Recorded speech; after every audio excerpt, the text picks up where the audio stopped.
all the foods I never eat as a nutritionist. I'm a nutritionist and I have very few diet rules or like food rules for myself, but I do have foods that I never or like really rarely eat, and I'm gonna share with you what these foods are and why I don't eat them. Please keep in mind that these are foods that I don't eat for me. This is what works for me. These are my like personal reasons. And it doesn't mean that you have to stop eating these foods at all. And also all of these are like subject to change. Maybe my list will be different in a few years. So the first food I never eat, and this should come as no surprise if you've been following me for a while, is meat or fish or any animal, because I am vegetarian. This is a choice that I made mostly for ethical reason and for my own personal beliefs. I still think that you can have a healthy, balanced diet and eat meat, even though the scientific consensus tells you that you should be focusing on reducing your animal sources of meat and increasing your plant sources. That doesn't mean that you have to stop eating them completely. Again, the reason why I stopped eating them completely was for personal beliefs. And so this is really a rule I have for myself. I would never feel comfortable eating an animal, and if that's the only option for me to eat, then I would rather just not eat than eat the animal. So I've talked about why in a bunch of videos. If you want to learn more about that, you can like go to my channel and then type the keyword maybe like vegetarian and see what comes up there. But also if you want to start being vegetarian and like you're a beginner, I have a video that can be very helpful to you that you can check out right here or in the description. The second food I never eat, and it's more like a drink than a food, but it's coffee. And coffee has pros and cons, definitely. And for me, I just found that the cons outweigh the pros most of the time. And also, I'm not the biggest fan of the taste of coffee. So I'm gonna just walk through some pros and cons of coffee really quickly. The first pro of coffee is that it increases alertness, it increases brain activity, it can help stimulate you and keep you awake, which is incredibly useful in many instances, many circumstances. So I totally get why people drink coffee, and I definitely drank coffee for that in the past. Coffee is also pretty high in antioxidants and some other nutrients, and has been shown to have a pretty positive impact on health and like be protective against certain diseases. But coffee also has some cons, and the first one and the main reason why I don't drink it anymore is because it can disrupt your sleep. Obviously, since it's keeping you alert and awake, then the downside of that is that it can really disrupt your sleep. And even if you like, I know that people say, oh, if you don't drink it past a certain time, it doesn't affect you, but to me personally it did. And since my sleep is already pretty poor to begin with, I was like, oh, I'm not gonna be doing that anymore. And also coffee can increase anxiety levels and put your body under stress, because it's basically telling your body like in order to stay alert, it's basically creating this kind of stress response. So that's not something that I wanted for myself. But again, this is very personal, and I still do have coffee on occasion, but I just save it for very specific situations, like if I have slept maybe like 1 hour and I absolutely need to have like I have lots of stuff to do throughout the day, I need to be productive, then I'm gonna have some coffee. But in that case, it's a positive for me because it actually really works. Like I get so much stuff done. I'm like super productive, super focused, on high alert. But when I used to drink coffee every day, that it didn't have that effect on me anymore. So again, that's like a risk benefit analysis that you can do for yourself. This is just what works for me, of course. The third food I never eat is like the fat-free, sugar-free, gluten-free, whatever version of a food. And of course, I'm not talking about foods that are naturally gluten-free, fat-free, whatever, but just when you're getting a processed food and they intentionally make it like reduced something. I don't like that. And the first thing for me is taste-wise. I just don't think that they taste as good as the normal version. If I'm gonna enjoy a cookie, I'm gonna enjoy a full fat, full sugar, full gluten cookie. And I'm not gonna have some like reduced whatever healthified alternative that tastes disgusting. Because to me, if I do that, then it's not going to satisfy the craving I had for a cookie. So I'm going to end up pushing my craving back, and so it's going to amplify that, and I'm going to end up having multiple cookies. I'm going to end up having the healthified cookies, like the gluten-free, whatever, sugar-free cookies, and then I'm going to end up having a bunch of the actual real cookies because I wasn't satisfied with the previous ones. It's very important that you eat foods that you crave and that you actually enjoy, and that you don't try to find like healthy swaps for everything that you like. I think that the right approach would be to have the food that you like and see what you can add to that food to make it a little bit more balanced. Again, if I want to have this cookie, I'm gonna enjoy this like full cookie, but maybe I'm gonna have some fruit along with it to kind of get in a little bit more fiber. And also, if you look at it from a nutritional standpoint, these foods aren't even like necessarily better. If you're gonna be taking away something, you need to kind of compensate it with something else. Like if you're gonna make a fat-free food, then you're gonna have to add a little bit more sugar to it to make it still palatable and still have this like nice consistency. So no real benefit in eating these foods, unless of course you prefer them, or of course you are intolerant to like gluten. The fourth food that I never eat is mushrooms. And this is simple. It's because I don't enjoy mushrooms particularly. I just don't like the texture, the taste, the smell, nothing. And I feel like this is an important one to dive into a little bit. I feel like my reasoning with that is that there are enough healthy foods in the world for me to choose from without having to eat the one that I don't like. For me, mushrooms is one of the rare healthy foods that I don't really enjoy, so I don't see why I would be forcing myself to. Instead, I can get nutrients elsewhere. And I think that this is very important because you don't want to be associating healthy foods with something that you don't like, with something that's like not enjoyable to you, that doesn't taste good, any of that.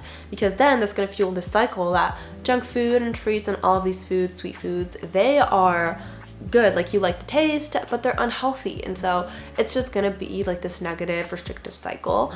Whereas there are actually a ton of healthy foods that are absolutely delicious to me, and so I would much rather focus on them than on mushrooms. The fifth thing I never eat as a nutritionist are expensive nutrition supplements.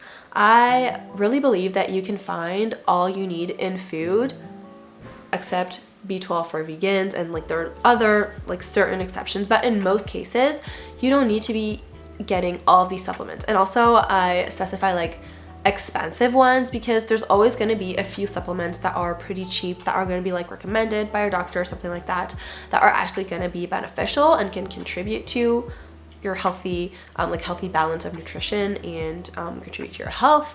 But I'm talking about these supplements that you see like a lot of wellness influencers trying to sell you that are like super expensive and that are just not necessary in terms of nutrition, and that are like just very processed. Ironically, you'll see these people promoting a fully like really whole diet with like no processed foods because processed foods are the devil, but then here, buy my like super processed supplement for $100. The same thing with like protein powder. I just don't see the necessity in that for myself. I would never consume it myself. I would rather try to get my protein from actual whole sources of protein. And again, it's funny to me how I see like lots of people who like literally never go to the gym or like go to the gym once, and they have like way enough calories and protein in their diet, and still they're like, oh, let me buy like protein powder, let me get the protein supplements. You don't need them. I mean, of course, if you're like an athlete and working out every day and you want to really hit your protein goals and like build more muscle like really quickly, all of that, sure, you can get protein powder, that can be beneficial to you, but for me and for like most people, useless. Another food I never eat as a nutritionist is super sugary cereal. So it's no secret that these super sugary breakfast cereals are not the healthiest option for you and don't have very many benefits. However, I would still have no problem eating like donuts for breakfast once in a while. So why would I eat donuts but not cereal? And that's because to me, they're not worth it. And I think that's an important notion to dive into. I feel like for me, if a certain food is like tastes really good to me, then I don't mind that it's not that healthy. But if it doesn't taste good to me and it's not healthy, I'm not gonna like eat it. I don't see why I should be eating it. And to me, when it comes to breakfast cereal, like these sugary cereals, the benefits, like the taste benefits, do not compensate the potential like added sugar, like the high levels of sugar and the kind of lack of nutrition that they would bring me. So I just don't have them. They're not worth it to me. Again, donuts, I would absolutely have donuts for breakfast, not every day, But sometimes, because I love donuts, and probably there's like more sugar, less nutrients in donuts than in most cereals. And so it's just to tell you that this is not something that I'm doing to restrict myself. It's just that I don't find it worth it, again, to eat something that I don't even enjoy if it's not gonna bring me any health benefits. Since I would much rather have like the healthier alternative, which is like my oats with my nut butter and my fruit, then there is really no reason for me to have the breakfast cereal, unless that's like the only option there is. This is a notion that can be interesting to learn to apply to yourself, and that means that even if you have to obviously give yourself unconditional permission to eat any food, that doesn't mean that you have to eat every single food that you once like labeled as like a bad food, or like that diet culture told you not to eat. If you don't enjoy food, there's really no reason for you to be eating it. Even if you're like trying to break free from diet culture, you may end up creating more diet rules for yourself. And if you're interested in that, I have an entire video on anti-diet rules that you can check out here or in the description. And the last thing I would never eat as a nutritionist is any type of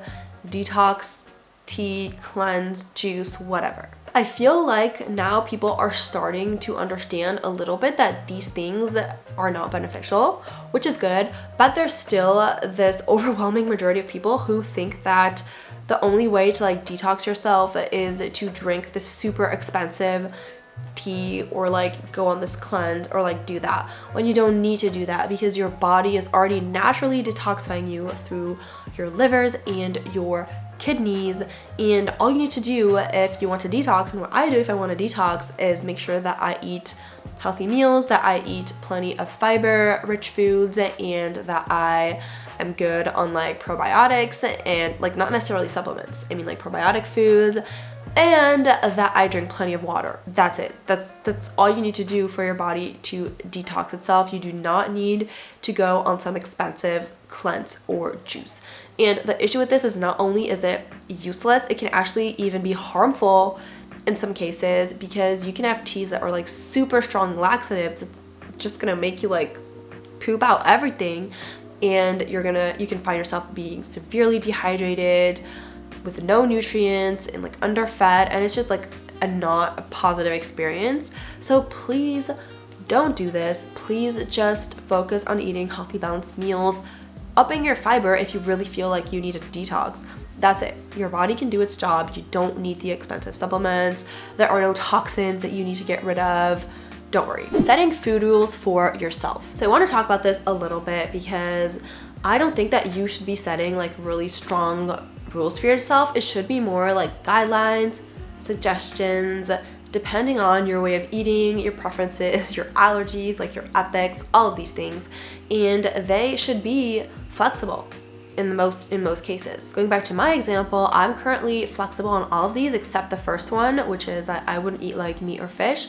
Currently, we never know. Maybe that may change in the future. I don't think so, but you never know. I am, however, flexible on the rest. For mushrooms, if I'm at a restaurant and that's the only option, vegetarian option, which happens a lot actually, or if I'm like at somebody's house and they cooked mushrooms, I'm gonna eat them and it's gonna be fine. When it comes to supplement, if I'm sick or if I have like a specific deficiency in something, if like a medical professional recommends something to me, or if like, I don't know, something comes up and it's easier for me to take the supplement than to get it from the food, I'm gonna take the supplement. You get the idea. Flexibility is important. You can have general guidelines, general rules for yourself, but you should never feel like bad if you were to not follow one of them. The intention behind this is also very important, because it should be rooted in making you feel good and making you like feel your best and be aligned with like your values and all of these things, and not in diet culture and restriction. So for an example, if you realize that eating dairy just causes you to break out and upsets your stomach and doesn't make you feel well, doesn't make you feel your best, and you decide to cut that out,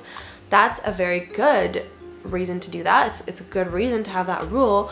But if you're cutting out dairy just because you heard that it wasn't good for you, when you actually like it and it doesn't have any negative impact on your body, then that's like not such a good reason to do it, and that can lead to then restrictive behaviors. And make sure that these stem from a place of self-care and self-love and treating your body the best that you can, doing what makes you feel the best, and not diet culture, diet rules, other people's rules, all of that. That's it for this video. In the comments, don't hesitate to tell me what your food rules or like guidelines are, which are the foods that you don't eat and why. I feel like that would be super interesting.